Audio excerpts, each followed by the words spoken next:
What if the answer to saving entire colonies wasn't some high-tech, expensive gadget, but something you could actually build with parts from a hardware store?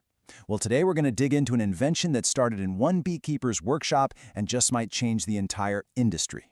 So what is it? What's the number one headache? For beekeepers in places like Ontario, it all comes down to one thing: surviving the winter.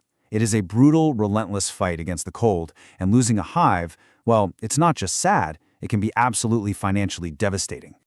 And the heart of this whole winter problem is this really frustrating paradox.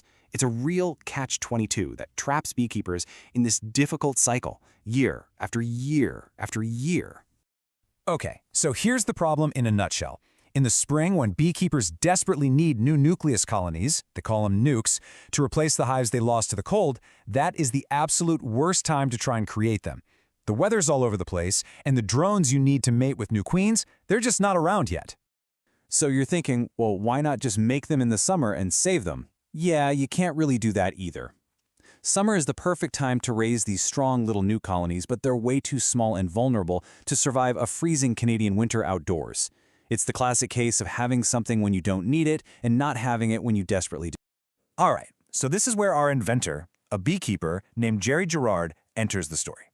He was just tired of this endless cycle and, driven by his own frustrations, he decided he was going to find a better way. See, he spotted a fundamental flaw in how people were trying to feed these indoor colonies. In the cold, bees huddle together in this super tight ball. It's called a winter cluster, just to stay warm. You can't just put a feeder on top of the hive. They literally won't break that cluster to go get the food. So Gerard's idea was brilliantly simple. If the bees won't come to the food, you take the food to the bees.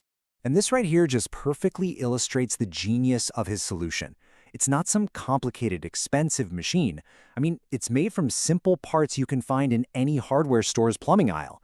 He created this little trough that slides right through a hole in the hive box, delivering a steady supply of syrup exactly where the bees are huddled, all gravity-fed from a simple bottle. So simple, so smart. But a great idea in a workshop is one thing.